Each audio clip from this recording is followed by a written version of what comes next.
Yes, absolutely. And I'm shifting my experience of often because my desires are so strong, and I'm often seeing the gap, and I'm often in the realm of complaint and such, and I'm shifting to actually being more in the vortex and appreciating and here's doing the the thing. These are perfect words that you're offering. A strong desire that hasn't manifested means that your usual conversation about it is going to be detailed and negative. Isn't that true? Because if you've got a strong desire and it hasn't manifested, then it backfires on you.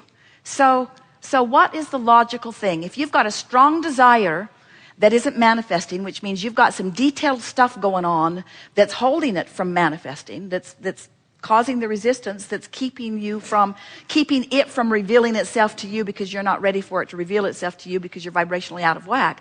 What's the logical thing to do? Go general. Go general, less specific. So when you said, I have these really strong desires, we want to say, well, soften them. Or distract yourself from them, or stop making them the big hairy deal that you're making them out to be, and go general. So what is the really strong desire that you have? Just speak one part of it. Self-confidence. So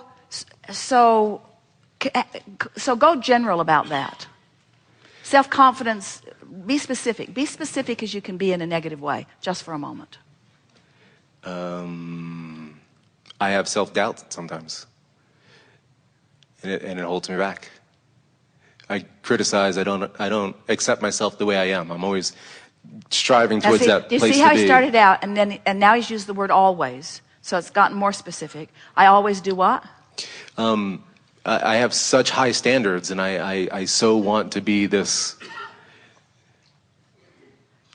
specific being, and I don't allow myself to where I am now. You started to say I always.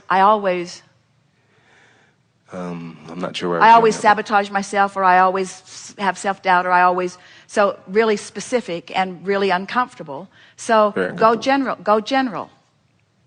right now in that subject.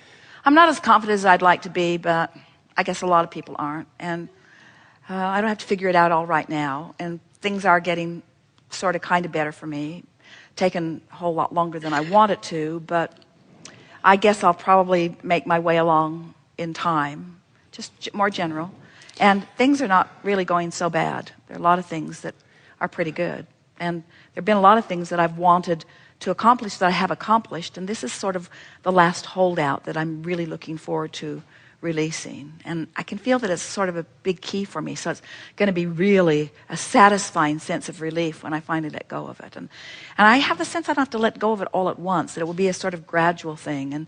And so I think it's time for me to stop torturing myself about things that aren't happening this red hot minute, and just start appreciating the great life that I do have and the wonderful things that I am uncovering and discovering about myself. And I really like being alive at this time. This is a fun time to be alive. It's fun to know the concept of law of attraction. It's fun to know about my emotional relationship to it. I like knowing that the true presence of who I am is a really good feeling being. And it also is satisfying to me to realize that anytime I don't feel confidence, that I'm feeling doubt in myself, that what that means for sure is that I'm thinking a thought that my inner being doesn't think. So when I'm thinking I don't have confidence, my inner being's not going there with me, which must mean I have confidence, I'm just not letting in. I love it that my inner being hangs in there tough and sure and true to who I am. And I love the idea of me working my way little by little into more presence of how my inner being feels. And that's what confidence is. That's what the feeling of confidence is. It's that all-knowingness, not necessarily that I have all the answers right now this red hot minute. That's the discussion we had earlier, because you don't want all the answers this red hot minute. It would be a minefield to try to explore. I don't have to have all the answers this red hot minute, just the one that applies to what I'm doing right now. And I know that my inner being will feed it to me. I know that I'll just rendezvous with it. So it's next logical step, next logical step. I'm so proud of how I'm doing. I'm so pleased.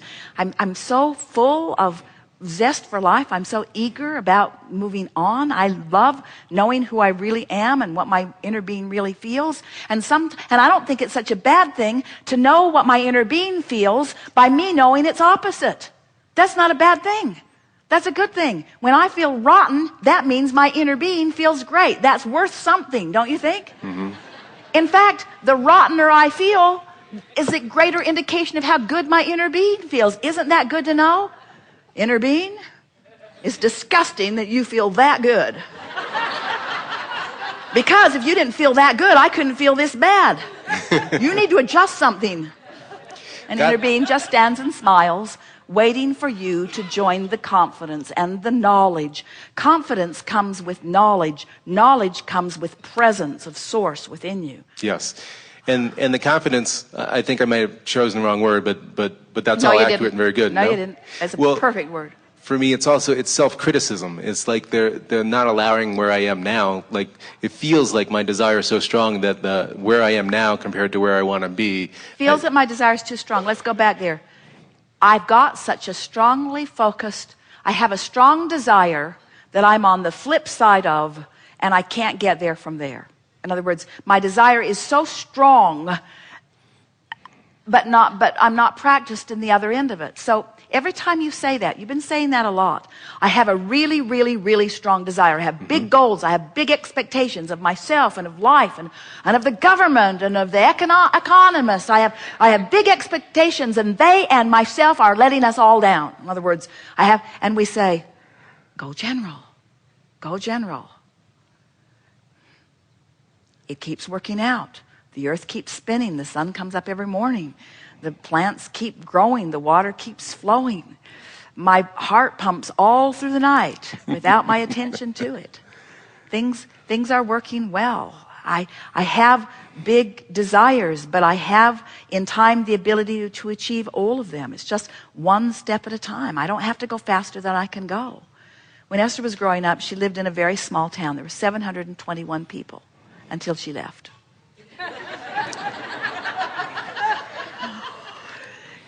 And she walked everywhere because it was small and the family car was not available to her.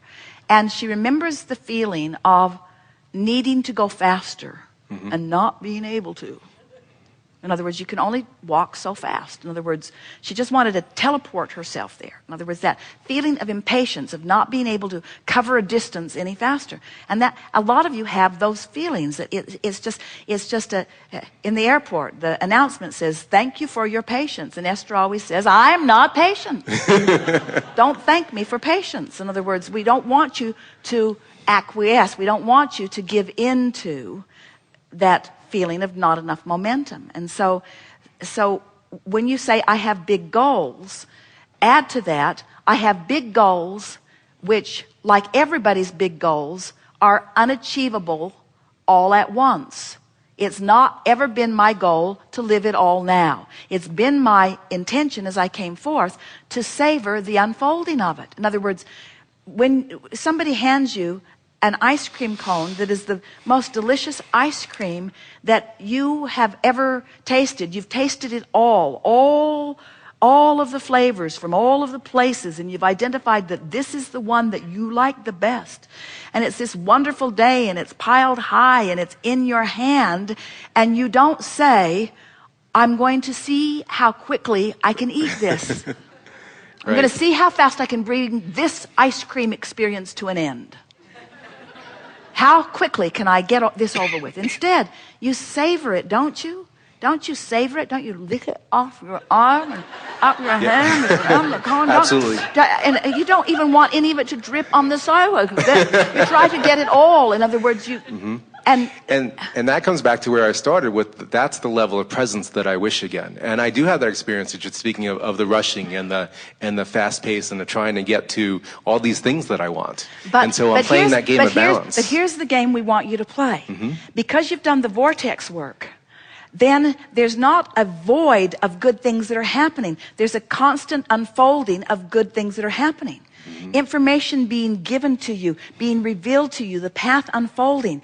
And when you are in the process of closing that gap, you don't feel impatience. You feel gratified and worthy and satisfied and eager to watch the unfolding of it. It makes the farness from where you want to be even more delicious, because the journey is satisfying every step of the way. It doesn't matter how far you are from where you want to be, as long as you're moving in the direction of it, there's satisfaction. You see, and most people keep thinking that the satisfaction only comes when you get there. That's flawed. That satisfaction lasts that long. And then you're off saying, is that all there is? Is that all there is? And so the closing of the gap is such a delicious thing as long as you're closing the gap. So we don't want you to be critical of your negative emotion. We just want you to make it more general so that you can begin feeling the momentum of closing the gap. You don't even have to be positive before you start feeling good. Isn't that weird? Because everything's relative. When you were specifically negative, being less specifically negative feels better, and being generally negative feels better still. And then, oh, can't you feel it beginning to build and build and build and build and build? And do you really want to miss any of that?